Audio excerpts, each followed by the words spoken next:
Halo teman-teman, nama saya Ame Vanessa Veronica Ginting dengan NIM 7191220010. Saya berasal dari kelas akuntansi A 2019 Universitas Negeri Medan. Kali ini saya akan membawakan video pembelajaran mengenai anggaran piutang, anggaran kas, laba rugi, dan neraca serta master budgeting. Adapun tugas video ini diselesaikan untuk memenuhi tugas dalam mata kuliah penganggaran perusahaan yang diampu oleh Bapak Dr. Andus Juniadi AW AKMSI. Nah, langsung saja kita ke video pembelajarannya. Yang pertama itu ada anggaran piutang. Sebelum masuk ke anggaran piutang, tentunya kita tuh sudah tahu apa itu piutang. Nah, piutang itu sendiri ada karena terdapat dua pihak antara kreditor dan juga debitor, di mana debitor ini memiliki ketersediaan untuk melunasi kewajibannya kepada kreditor. Nah, lalu manfaat anggaran piutang itu agar piutang yang diberikan menjadi terencana dan terarah sehingga mempermudah pengembalian piutang. Oke, selanjutnya itu terdapat faktor yang mempengaruhi dalam penyusunan anggaran piutang. Yang pertama itu ada faktor volume barang yang dijual secara kredit. Nah, lalu yang kedua itu ada standar kredit. Nah, di dalam standar kredit ini, penentuan standar kredit ini menentukan besar kecilnya piutang usaha yang tertanam. Jadi semakin longgar standar kredit yang diberikan, maka semakin besar juga piutang yang tertanam dan semakin besar risiko kerugian piutangnya. Begitu juga dengan sebaliknya. Lalu yang ketiga itu ada jangka waktu kredit. Di dalam jangka waktu kredit ini semakin panjang jangka waktu kredit, maka semakin besar piutang usaha yang tertanam. Begitu juga dengan sebaliknya. Nah, kemudian ada faktor yang keempat, yaitu pemberian potongan. Di dalam pemberian potongan ini, pemberian potongan harga itu dia dapat mempengaruhi besarnya investasi di dalam piutang. Jadi pemberian potongan itu akan memperkecil piutang usaha yang tertanam. Kemudian faktor yang kelima yaitu pembatasan kredit. Jika semakin tinggi pembatasan kredit, maka semakin besar juga piutang usaha yang tertanam. Begitu juga kalau semakin rendah batasan kreditnya, maka semakin kecil juga piutang yang tertanam. Kemudian faktor yang terakhir itu ada kebijakan penagihan piutang. Kebijakan penagihan piutang ini terbagi atas dua. Yang pertama itu ada dia kebijakan piutang aktif dan juga ada kebijakan piutang pasif. Kalau dia kebijakan piutang yang secara aktif, dia tuh memerlukan biaya yang besar dibandingkan kebijakan penagihan piutang secara pasif. Biaya yang digunakan di dalam kebijakan aktif itu ialah meliputi biaya penjualan, biaya telepon, biaya surat menyurat, dan juga biaya administrasi piutang. Dan juga masih banyak biaya yang lain-lainnya. Kemudian yang selanjutnya itu, ini penjelasan mengenai faktor yang tergantung dari volume barang itu. Nah, volume barang itu juga dia terbagi atas dua. Yang pertama itu ada volume barang yang dijual secara kredit lebih besar daripada tunai. Nah, itu dia contohnya, misalnya dijual barang seharga 100.000 dengan syarat 10% untuk dibayar tunai dan 90%-nya dilakukan secara kredit. Maka dengan demikian, piutang usaha yang tertanam itu ialah 90% yang dilakukan secara kredit itu dikali dengan 100.000 harga barang ini. Jadi sama dengan 90.000 piutangnya. Lalu juga yang kedua itu volume barang yang dijual secara kredit lebih kecil daripada tunai. Contohnya tuh dijual barang seharga Rp100.000 dengan syarat 90%-nya dibayar dengan tunai dan juga 10% dilakukan secara kredit. Maka dengan demikian piutang usaha yang tertanam yaitu 10% dilakukan secara kredit nih dikali dengan Rp100.000 sama dengan 10.000 lah piutang yang kita miliki. Kemudian kita memasuki ke ilustrasi penyusunan anggaran piutang. Nah, sebagai ilustrasi untuk contoh soal ini, Data realisasi dan anggaran jualan PT Wajah sampai Kaputing selama triwulan pertama tahun 2010 adalah sebagai berikut. Nah, realisasi anggarannya di bulan Desember ada 80.000, Januarinya 85.000, Februari 90.000, Maret 95.000. Dengan syarat pembayaran 50% tunai, 40% kredit sebulan, 10% kredit 2 bulan, dan 1% ditaksir tidak tertagih dari piutang usaha bulan yang bersangkutan. Maka setelah itu kita melakukan perhitungan anggaran piutang usaha bersihnya dulu. Itu dimulai dari 9% dikali 80.000. 80.000 ini untuk yang bulan Desember. Lalu ditambah 49% dikali dengan 85.000 untuk bulannya Januari, sama dengan 48.850 rupiah. Nah, kita tuh kan tahu kalau untuk mencari piutang anggaran itu, untuk mencari perhitungan anggaran itu, kita harus mencari piutang usaha bersih, anggaran piutang usaha bersihnya, dan juga membuat penghapusan piutangnya. Maka yang ini kita membuat perhitungan anggaran piutang usaha bersihnya. Nah, kemudian setelah kita menghitung di bulan Februarinya dengan cara seperti yang sama seperti Januari dan juga Maret, selanjutnya kita akan masuk ke perhitungan taksiran piutang tak tertagihnya atau dia penghapusan piutang. Maka di dalam penghapusan piutang ini dia di Desember 1% dikali 80.000. 1% ini dia berasal dari keterangan soal yang sebelumnya itu, yang dikatakan 1% itu merupakan piutang tak tertagih. Jadi kita kalikan 1% dikali 80.000 sama dengan 800 rupiah. 1% dikali 85.000 sama dengan 850 rupiah. Begitu juga dengan Februari dan Maretnya. Maka setelah itu kita harus membuat perhitungan cadangan. Kita harus membuat perhitungan cadangan penghapusan piutang usahanya. Jadi ini yang bulan Januari itu 800.000 itu dia dari bulan Desember, karena sebelum itu kita perlu mengingat bahwa untuk mencari cadangan penghapusan piutang usaha itu rumusnya dihitung dari penghapusan piutang usaha periode bulan lalu ditambah penghapusan piutang usaha periode bulan ini. Nah, jadi di bulan Januari ini penghapusan piutang usaha periode bulan lalu, ini kan Januari, berarti bulan lalunya tuh ialah Desember.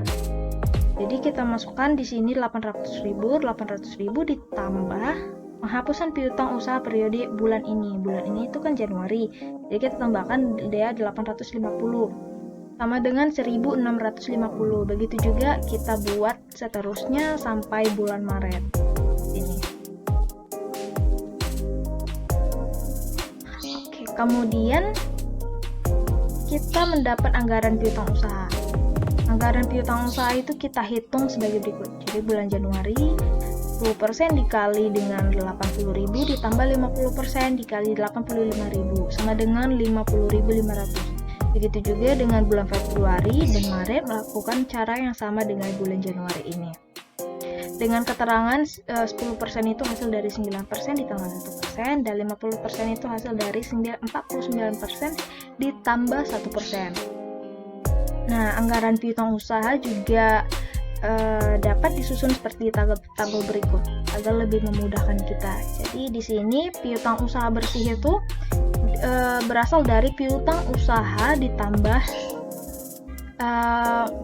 piutang usaha, mohon maaf ini salah ya, piutang usaha dikurang dengan cadangan penghapusan. Jadi dapat dia piutang usaha bersih. Untuk materi selanjutnya kita memasuki materi anggaran kas. Anggaran kas itu sendiri menurut Rudianto dalam bukunya penganggaran, anggaran kas itu adalah prediksi aliran keluar masuknya uang yang direncanakan perusahaan di dalam suatu periode tertentu beserta penjelasan tentang sumber-sumber penerimaan dan pengeluaran kas tersebut. Nah, di dalam anggaran kas ini juga terdapat 3 faktor yang mempengaruhi anggaran kas. Yang pertama itu ada dari kegiatan operasi. Kegiatan operasi ini adalah kegiatan perusahaan yang bersifat rutin dan terus-menerus. Jadi kegiatan operasi yang utama dari perusahaan itu ialah misalnya membeli dan menjual produk atau jasa. Semakin banyak kegiatan membeli produk atau jasa, maka semakin besar juga jumlah kas yang keluar. Begitu juga ketika semakin banyak produk jasa yang terjual, maka semakin besar juga kas yang masuk atau pun yang disebut dengan kas yang diterima. Lalu yang kedua itu ada kegiatan investasi. Nah, di dalam kegiatan investasi itu penggunaan investasi ini antara lain menjual dan membeli surat berharga ataupun membeli atau menjual aset tetap. Lalu yang ketiga itu ada kegiatan pendanaan. Di dalam kegiatan pendanaan ini semakin banyak modal yang disetor atau saham yang dijual dan semakin banyak utang yang diterima, maka semakin besarlah kas yang masuk. Begitu juga dengan sebaliknya. Nah, kemudian kita memasuki langkah penyusunan anggaran. Nah, sebelum memasuki langkah penyusunan anggaran kas itu dia terbagi menjadi dua pendekatan. Yang pertama itu pendekatan kas masuk dan keluar, dan yang kedua ada pendekatan akunting keuangan. Oke, yang pertama dulu. Pendekatan kas masuk dan kas keluar. Metode dalam pendekatan ini itu didasarkan pada analisis naik dan turunnya kas yang dianggarkan, yang mencerminkan semua arus kas masuk dan keluar dari anggaran jualan, anggaran biaya atau beban, dan anggaran tambahan produk modal. Jadi metode ini itu sering digunakan untuk anggaran kas jangka pendek. Nah, yang 4 ini terdapat beberapa langkah dalam penyusunan anggaran kas di dalam pendekatan kas masuk dan kas keluar. Yang pertama itu menyusun anggaran kas masuk. Jadi ini langkah pertamanya, itu kas masuknya misalnya dari kegiatan operasi itu bersumber dari pelanggan berupa hasil menjual produk ataupun menjual jasa secara tunai dan juga kredit. Kas yang masuk dari kegiatan investasi di dalam langkah pertama ini itu seperti kas yang diterima dari hasil menjual aset tak lancar. Begitu juga dengan dari hasil kegiatan pendanaannya itu meliputi kegiatan misalnya dari investor atau kreditor, saham disetor juga bisa. Lalu langkah yang kedua itu menyusun anggaran kas keluar. Anggaran kas keluar itu juga sama, terdiri dari kegiatan operasinya, kegiatan investasinya, dan juga kegiatan pendanaannya. Lalu langkah yang ketiga itu arus kas masuk dikurang arus kas keluar. Nah, jadi di sini kita harus mengurangkan arus kas yang masuk dikurang arus kas yang keluar. Kalau dia arus kas masuknya lebih besar daripada arus kas keluar, maka itu dia terjadi kelebihan atau yang kita sebut sebagai surplus. Kalau dia arus kas keluarnya lebih besar daripada arus kas masuknya, maka terjadi kekurangan atau yang kita sebut sebagai defisit. Lebih tepatnya defisit kas. Lalu itu langkah yang keempat ini yaitu menghitung saldo kas aktif. Itu dengan cara saldo kas awal ditambahkan dengan kelebihan kas, atau saldo awal kas dikurang kekurangan kas ditambah pinjaman dikurang angsuran atau pembayaran pinjaman dan bunga. Nah, lalu pendekatan akunting keuangan. Titik tolak dari dalam pendekatan akunting keuangan ini itu ialah laba bersih yang diubah dari dasar akrual menjadi dasar kas. Metode ini juga disebut sebagai metode anggaran kas jangka panjang. Metode ini dikatakan menjadi pendekatan akunting keuangan dikarenakan cara penyusunan anggaran kas berdasarkan ikhtisar laba rugi dan neraca yang dihasilkan oleh akunting keuangan. Nah, di dalam pendekatan akunting keuangan ini itu dilakukan dengan cara menganalisis perubahan yang terjadi di dalam anggaran neraca dan anggaran laba rugi yang diperbandingkan antara dua periode serta informasi lain yang mendukung terjadinya perubahan tersebut. Selanjutnya kita memasuki ke materi anggaran laba rugi. Untuk pengertiannya, anggaran laba rugi ialah rencana laba yang terdiri dari satu, laba kotor, yaitu hasil penjualan dikurangi harga pokok penjualan. Yang kedua, laba operasi, yaitu laba kotor dikurangi beban pemasaran dan beban administrasi. Yang ketiga, ada laba bersih, yaitu laba operasi dikurangi beban bunga dan beban pajak penghasilan perusahaan.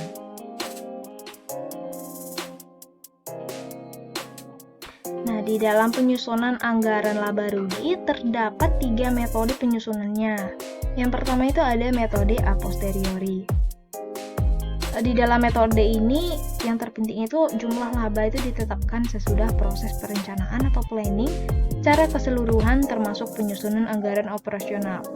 Lalu yang kedua ada metode a priori. Metode ini menggunakan anggaran laba sebagai titik tolak penyusunan anggaran operasional. Yang ketiga ada metode pragmatis. Jumlah laba yang direncanakan ditetapkan berdasarkan suatu standar tertentu yang telah teruji secara empiris dan didukung oleh pengalaman. Nah, untuk lebih memahami ketiga metode ini, kita dapat melihat alur agar lebih mudah mengerti metodenya. Nah, ini yang pertama, kita harus melihat dulu ke metode a posteriori. Nah, pada gambar ini menunjukkan bahwa prosedur penyusunan anggaran laba itu dimulai dari menyusun anggaran penjualan terlebih dahulu, lalu dilanjutkan dengan anggaran produksi. Kemudian, anggaran biaya bahan baku, anggaran biaya tenaga kerja, anggaran biaya overhead, dan anggaran biaya operasional. Lalu menghasilkan sebuah anggaran laba.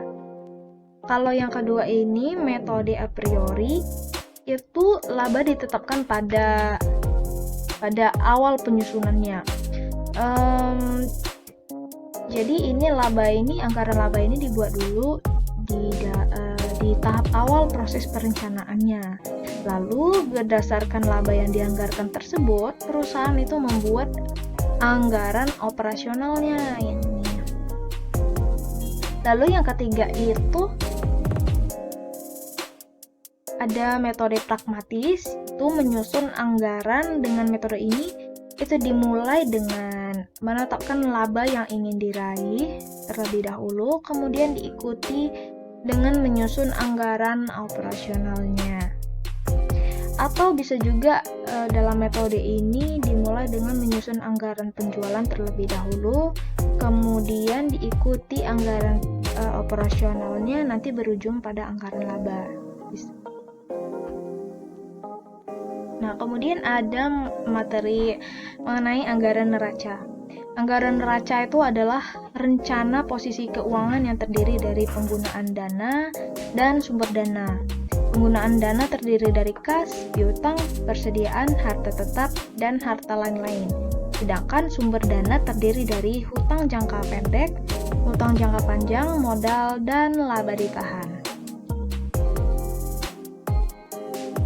Berikut ialah gambaran mengenai anggaran neraca. Jadi di sini ada tempat naik turunnya dari tahun periode sebelumnya dan ini tahun yang sekarang.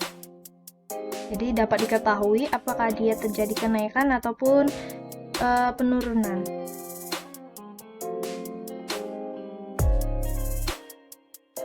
Untuk selanjutnya, master anggaran. Master anggaran itu memiliki arti disebut juga sebagai master budget atau anggaran induk.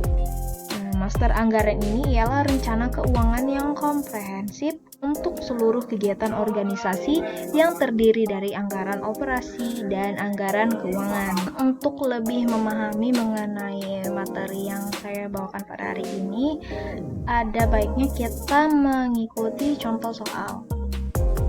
Nah, soalnya tuh yang pertama, Toko Hartanto selama bulan Januari 2019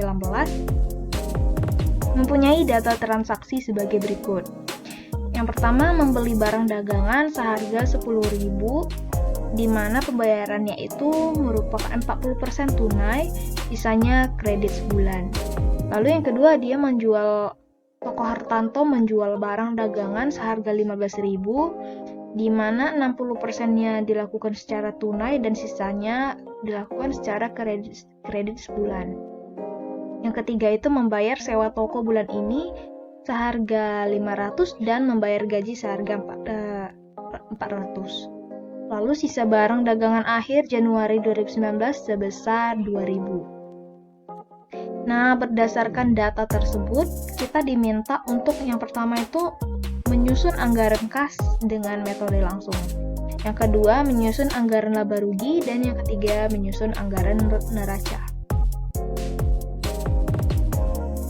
Nah, yang pertama itu kita diminta untuk menyusun anggaran kas metode langsung. Jadi yang pertama kita membuat kas masuknya dulu. Kas masuknya itu diterima dari pelanggan. Yang tadi 60%-nya dibayar 60%-nya dibayar secara tunai. Jadi 60%-nya itu dikali dengan 15.000 sama dengan 9.000 rupiah.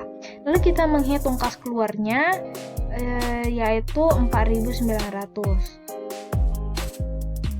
Lalu kelebihan kasnya yaitu A dikurang B, 9.000 dikurang 4.900 menjadi 4.100. Kas awalnya tidak diketahui karena nolnya. Lalu kas akhir menjadi 4.100. Nah, kas keluar itu sebesar 4.900 itu terdiri atas membayar kepada pemasok itu tadi 40% secara tunai, dengan 10.000 itu berarti dia 4.000. Kemudian kita membayar sewa 500 dan bayar gaji 400 sehingga totalnya menjadi 4.900. Kemudian kita diminta untuk menyusun anggaran laba ruginya.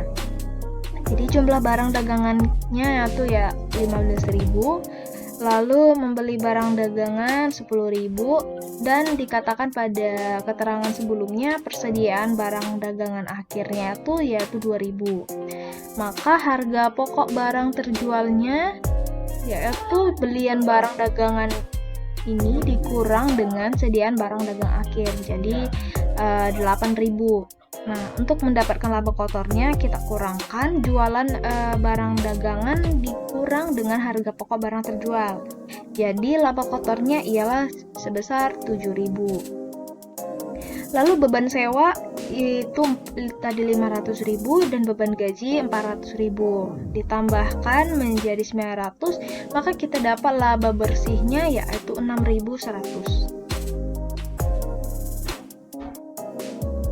Lalu untuk yang ketiga kita diminta mengenai anggaran neraca. Kasnya sebesar 4.100, piutangnya 40% dikali 15.000 seperti keterangan sebelumnya yang terdapat pada soal, itu sebesar 6.000 dan persediaannya adalah 2.000, maka jumlah aset yang kita punya ialah 12.100. Utangnya 60% yang dilakukan secara kredit itu dikali 10.000 sama dengan 6.000 dengan modal 6.100. 6.100 ini didapatkan dari saldo laba bersih yang sudah kita perhitungkan pada anggaran laba rugi. Jadi setelah dapat itu kita menghitung jumlah utang dan modal berjumlah 12.100. Demikian penjelasan dari saya mengenai materi penganggaran, mengenai materi 7 dan 8. Saya ucapkan terima kasih kepada teman-teman yang sudah menonton, dan juga saya ucapkan terima kasih terutama kepada Bapak dosen yang mengampu mata kuliah ini.